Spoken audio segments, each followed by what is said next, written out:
Sure. Turron D. Clayton Sr., Executive Director and founder of MHAI, Male Health Awareness Initiative. So, what exactly is MHAI? What is it that you do? Male Health Awareness Initiative is just that. It's an initiative, and the mission of my organization is to build the bridge that disconnect men and males from acquiring professional social health services. Considering that men of color have always had limited access to services, health care. So it was a burning desire of mine to make sure that I created something that can help build that void, fill that void, should I say, and build that bridge. Because men need access to services. You cannot build healthy families and communities without healthier men. And in order to get healthier families and communities, men need access to services. So, what kind of health does MHAI focus on? Is it physical, mental, spiritual, or a combination? Combination of all four that you said. When you think of health, which is the overall well-being of an individual, you're looking at four main components, really five. You're looking at spiritual, mental, emotional, physical, as well as financial, which is also a health issue. Because if a man cannot gain access to economics or economic development, how could he move up the ladder for himself or his family? So spiritually, we're not we're for whatever a man believes in, whether that's Allah, Jesus, higher power, you 12 steps or what have you. But it's important that a man has a relationship with his spiritual development and his spiritual food. Mentally, we all know that mental health is a issue that's been going rampant with us all, man, woman, child, family. So being more aware of our mental health and being able to have access to organizations and institutions that can help us assess that as well is key. Emotional. In schools, you hear a popular term here lately, SEL, social emotional learning, the social and emotional development of an individual. So we stress the importance of men and males, as well as young boys, having healthy social networks, having a healthy peer group, being a part of healthy activities that promote youthful energy, that promote healthy energy, even adult energy, because there are certain things that men we can do that promote outlets for energy for us as well, whether you're talking basketball, riding your bike, stretching, yoga, or what have you. And also spirit, mind, body, emotion. Let's go to the physical. If you look at the word diet, the key word in diet is die. It's important that men and young boys at a younger age in life is introduced to the value of eating right, the values of water, juice, salads, fruits and vegetables, things of that nature. We're living in a society that's so fast. You want it right now, that it's hard to get caught up in a lifestyle that's unhealthy, that does not promote good eating. So, what is it that influenced you to do this kind of work? Why do you care so much? Well, first, I'm a man, and I have four sons. So that in itself is a passion. You know, I want my sons to have access to better services as it relates to the things we're talking about. But also too, Darius, you know, I've been knowing you for a while, and let me just say, congratulations to you. I'm so proud of you, watching you grow up the way that you did, going to school, coming up here to the Southside Help Center, in the midst of everything that's been going on. You've seen a lot around violence, death. You've had to go to school and navigate through these different dynamics, but you've done it, which is more of a reason why I do what I do, because we need more brothers like Darius, more young men like you who got a clearer path to your dreams and ambitions. So, you know, just the fact that you asked me to do this interview was motivating. You know, just me seeing you get out your car today, when I'm seeing you on Facebook and you working out and you in the gym. Like, I remember when he was coming into the Southside Help Center, he was a little boy. So You are the proof that shows when a young male have access to the right organizations and the right people, he can thrive. He can thrive. What are some of the obstacles you faced or seen other men face when dealing with their own health? Well, Darius, first of all, with men, Darius, we are hard headed. You know, man, our mouth would be this big, knowing we need to get the tooth pulled, but we just not going to the doctor.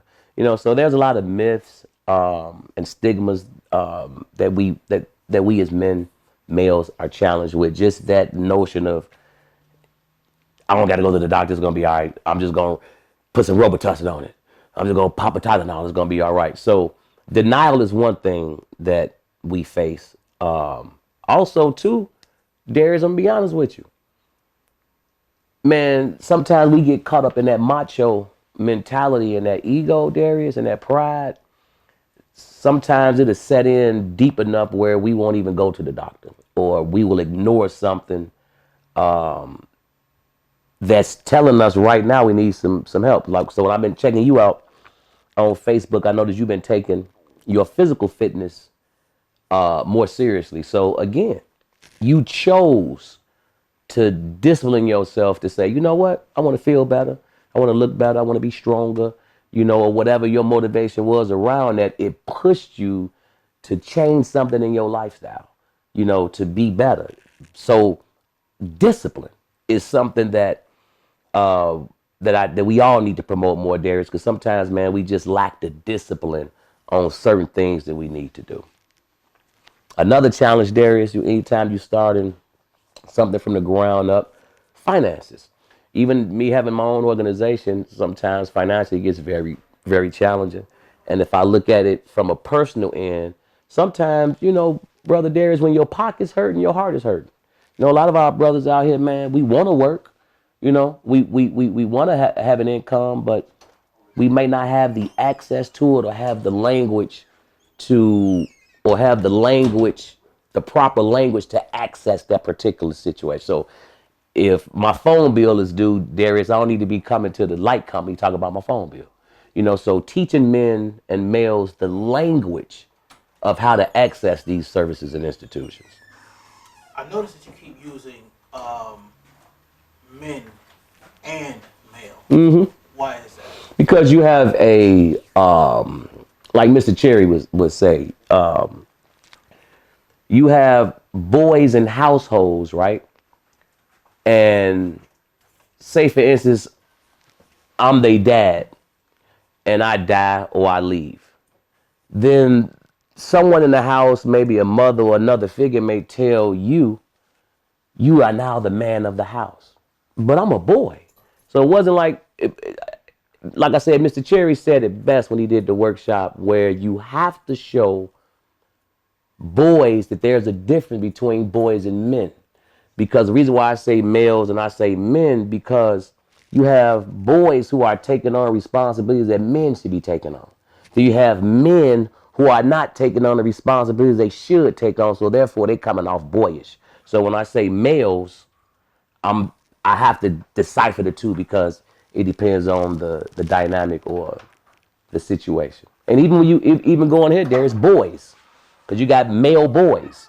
We talking pre-K to 13. You know, those are boys. You know, so so when I say male health awareness initiative, I'm trying to include men, boys, males. So with MHAI being around since 2011, you were able to, I would assume, help a lot of people out over the years. Well, the beautiful thing about MHAI is not just me. Like, I'm sitting here in the Southside Help Center. It wouldn't be an MHAI without Southside Help Center. It wouldn't be an MHAI without Chicago Public Schools or Forum. Those agencies that I've worked with, but picking back on Southside Help Center, MHAI is something that I've learned when you work with people like the Southside Help Center, like Mr. Cherry, for instance. From working here, we launched Urban Scouts. Working here, we launched MHAI. Working here, people have, like you left here went to school, came back, and bringing your gifts home. So MHAI was just something I discovered, Darius, working here, really. Because think about it, when I started working with you as a little boy, you was like the probably the third generation of our males that came through when you came in. When myself and Cherry started the male program, there was no male program. But all the boys was bothering me and Mr. Cherry like, hey man, we need to do something with the boys, man. We y'all gonna do something with the boys. And so me and Cherry was like, all right, we had about 5 boys. We just decided to start meeting with them. And it turned into its own thing. So when you got a historical connection to something that you know work and you seen work, like with you, with Marcus, with Arthur, with Mr. Cherry, myself, Michael Moore, you see the value of brotherhood. You see the value of that energy that men can bring when we have the right location, the right support, the right materials, and the right access. We can make things happen. So with all of that, how come 2020? How did COVID affect everything that you've worked to do? Now I'm gonna be honest with you, Darius. It's gonna sound weird. COVID helped my organization because I was able to connect with 2 organizations in Minnesota, Agape Oasis, and one of the executive directors of that particular institution is a graduate of Southside Health Center. So during right before COVID hit, she called and asked could I come down and assess some males that she was working with around advocacy. This was like February 2020. So I flew to Minnesota, checked out her group, and this was right at COVID. So people in masks and doing this, trying to adjust to the new dynamics of things. So I get down there and made a good impact with the organization and ended up contracting with the organization working with males. So I've been doing male advocacy with men impacted with DV, anger, child protective services in Minnesota for the last couple of years, and it's been during COVID. COVID brought challenges for a lot of us, Darius. If you look at it from a health standpoint, the lives we lost, God rest all of the lives the souls of the lives that we lost. I'm not just talking about USA, but internationally. Also, the ignorance that we all had to navigate through, just the not knowing. And then the knowing, when you get new information, how do you apply it? How do you spread it? How do you educate it? That was challenging. Then again, something that Mr. Cherry speaks a lot about over the years is when the spirit of fear sits into a individual, a family, a community, it can be very scary. I think we all had to overcome the fear of not knowing, just fear itself. And then we had political hands changing, a lot of political things going on around the pandemic. So just that in itself, Darius, was challenging. The schools was impacted, both employees as well as parents, as well as students. Another scary part, Darius, a lot of children had to go home to their abusers, had to go home to their social living arrangements that's not homes. Things that they was able to escape from and go to school, they can't escape from now. Parents who was ducking responsibility can't duck that no more because now the children have to stay home and see what you can no longer hide. But 2 things still must be produced, Darius, regardless to the civil unrest as well as the pandemic. And those 2 things is productive citizens and productive students still must be produced. Another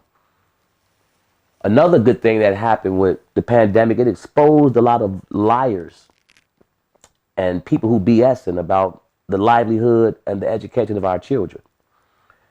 We got too many people blaming the children for their lack of outcome when it comes to education versus the people who stands in front of them.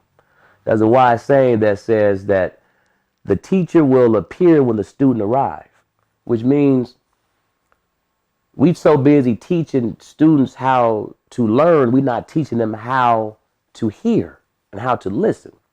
So what else is going on now? So now we got students who've been out of school for 2 years coming back to school. And we didn't even prepare for that correctly. You know why? Because there's a such thing called preschool and head start, right? Pre means before, right? Before school. Head start, the head must what? Start. That's why it's called preschool and head start. Well, how we take kids out of school for 2 years and then don't have preschool when we bring them back?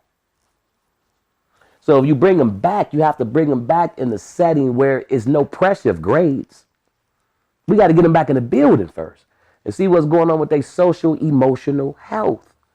So this pandemic, Darius, has caused a disruption in the social, emotional development of all of us, especially our children. So imagine you 4 years old, Darius, and you about to turn 5, and you start in kindergarten this fall, and then school stopped. My son, personal story, he had back surgery during COVID, and he also graduated from high school during COVID, but didn't have a prom. He was out of the building a year and a half. By the time we went to the graduation, it was blah, blah, you know. So just think about that in itself. Just think about how many other people got their proms and graduations impacted, got their college impact. You got people in college can't go to class. They on the computer, you know. So then not only that, let's look at crime, Darius. So now everybody can walk around with a mask. Interesting. So look at that fear in itself, you know. So thank God for places like Southside Help Center, Urban Scouts. So if you think about a program like Urban Scouts, a program that comes to you. So if you think about it, during COVID, some people got creative. They created organizations. They created businesses. EIDL, PPL loans was coming down the pipe. Some people took advantage of that. Some people got into their creative juices. But what I am glad, though, Darius, as I close on your question, is the children who got the help they needed from parents and adults who was violating them. See, a lot of that got exposed, and that was a beautiful thing. So I'll pause there. But everything you just said, you really went through a list of problems that some of them may have been solved, but overall they are problems. How is it that you kept a positive mindset during this time when knowing these things were going on? Well, my mindset wasn't always positive, though, Darius. I must be honest. There was days where I was frustrated, scared, nervous, asking myself, what you doing? Won't you sit down? Really? Like, sit down and and be safe somewhere. But Darius, sometimes it's during catastrophes and crisis that your gift shines. Because that's the time for that gift. That's the time for that skill. That's the time for those talents when man is going through discomfort. Man is going through fear. They need hope. You know, so my training and upbringing and being in this field, like talking with you and Marcus and Mr. Dunn and Mr. Cherry, and, you know, let's just go back to Vantage and Betty Smith, a married couple who decided to create and leave something that they knew would be here when they go. Valerie Smith Reed, a pioneer in education, a pioneer in youth development, whose spirit lives on today. You know, so it's what keeps me going is people like that. You know, Salim Al-Nuruddin, pioneers, man, who then whooped on me and whooped on Mr. Cherry and whooped on Marcus and whooped on Mr. Dunn, but in a developmental type of way. You know, those were the pioneers who we had to get apprenticeship from. Like imagine, I remember I was working with Miss Smith. You don't know about the days when me and Mr. Cherry get put in the room with Miss Smith and get checked, dog checked, like look, like for real. See, we cut from that type of cloth, man, where you had that open rebuke, none of that secret love. They bringing it. And if you look at today, look who here, me and you. You signed the sign-in sheet. I wasn't even your instructor, although I would come up here and still put a little something on you. But you was part of the offspring for me and Cherry, just to show you how this thing been going and it's still going. Now you up here, you working with young people, you teaching young people intro to TV, radio, communication. This is how it goes. And since then, me and Cherry tripping on y'all because look at y'all now, man. We didn't have this type of equipment when we was working. Me and Cherry, whatever the equipment was at the time was that time. But we looking at y'all now, man, with these high-tech gadgets, high-tech equipment, the speed of things, the cars y'all driving. It's different. So we just we just glad to still be valuable to you all, and we just still thankful to be mentors to you all still, and be able to come back and learn from y'all. So in the line, would you call it mentoring? The grand scheme of things, would you call it the line of work mentoring? That's what me and Cherry would call it. Because we old school. Things have gotten so I wouldn't say complicated, but sometimes we make things a little more difficult than it have to be. I remember one time Cherry say, so if I got on $150 pair of shoes and a 10-cent brain, well, what's the value of that? So it's like we live in this world of technology and fast pace and speed. But the question is, are we getting any smarter? Are we getting more intelligent? Or are we cutting corners and not being as deliberate as we could be? I'm not saying it either way, just speaking openly. So young men like you, Darius, is what keep me and Cherry young. We the big bros in the game, but we still valuable. We not the guys like some of the men out here, because this also been exposed during the pandemic too, Darius, seeing who's the adults and who the children. It's a shame that for a minute we couldn't tell who was the kids, who was the adults. I still want to put on sagging pants and drag around like I'm 17. I'm 39 years old. You feel me, Darius? So, you know, just being able to be mentors, that's just a simple way for myself and Mr. Cherry and Mr. Dunn to keep things simple, as valuable as that title is. Mentor, we know what it means, There's no book on it, Darius, although it should be one. If I had a chance to do it all over again, me and Cherry probably would have wrote a book. Me and Dunn would have probably wrote a book called the Mentor Book. Marcus would have, Marcus could have wrote a whole youth curriculum and sold it to Chicago public schools. Marcus is probably one of the most creative activity people I've ever been around. To just take a room with nothing, and you look up, kids is building whatever it is he got them going. He got them go outside and get snow and come in there. They done made ice cream, and nothing in the room though. This is when you know you're dealing with a mind. Me and Mr. Cherry, one van, 30 boys though. One van, 2 cars, 2 volunteers bring their cars. It's who want to do something.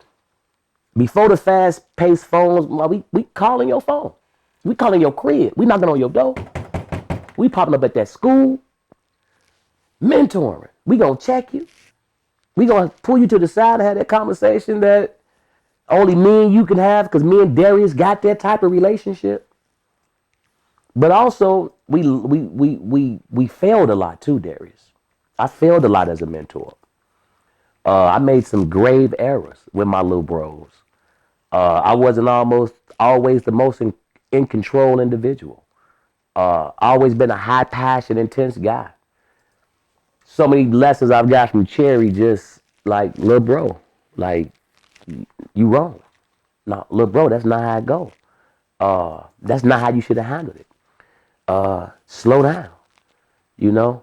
Miss Smith didn't check me. It's not how you do things, Mr. Clay. It's not appropriate. You know, teaching me the value of what's appropriate, what's inappropriate, what to say, what not to say, how to talk to your superiors, and how to express yourself without being disrespectful, how to have a disagreement with your coworker, aka little brothers or big sisters, and do it in a respectful way. Made some errors along the way, Darius. Haven't always handled my students the right way in situations where I should have took a different approach. I failed a lot, Darius. I failed a whole lot in the middle of this, and failing now in building a company off the ground. I make mistakes, I make failures, Darius, but I I try to tell myself we are perfect enough to do what we do, but we imperfect enough where we will have to be forgiven along the way. So overall, this line of work you're in and have been in for so long, as it relates to COVID, you make it sound like it's completely unbreakable. Is that true? Well, let me make sure I'm hearing the question right, Darius. That COVID is unbreakable? No. The mentoring, Oh, that mentoring is unbreakable. the being a big brother. It's yeah, Darius. Darius, look at what you've been doing during the COVID. Aren't you one of the COVID responders? I am. Okay. Now, during COVID, the last 2 years, how many lives you saved? You ain't even thought about that because you're not in it for that. You see, we're not in it for that. But I bet you haven't. Forget Mr. Clayton. You've been working with the COVID response team for 2 years. Let's look at it from a prevention standpoint, which is we know Southside Health Center is about prevention. How many COVID cases you prevented, Brother Darius? How many cases you've helped manage if I'm impacted with COVID, but me getting a call from you on where to go, how to get it taken care of? And think about this. How many people that I talked to after talking to Darius because of what Darius told me? That's what it's about. That's a mentor. I don't care what title they throw on it. You mentoring people on how to stay alive. You mentoring people on where to go. You mentoring people on what to stay away from and how to prevent certain things. It's just a different level. And I'm quite sure I'm going to get a chance to see you this summer with them young people. I do want to thank you for your time. Thank you for the wisdom. And overall, just everything, all the experience. Oh, no problem, Darius. On behalf of Male Health Awareness Initiative, we would like to just thank you in particular, just being a dynamic young African American man, doing the things you're doing. It's been a pleasure just watching you grow up. I'm just looking forward to watching the many other things you're about to do and hope I could be a part of it. And don't forget about the little people when you blow up. So thank you so much.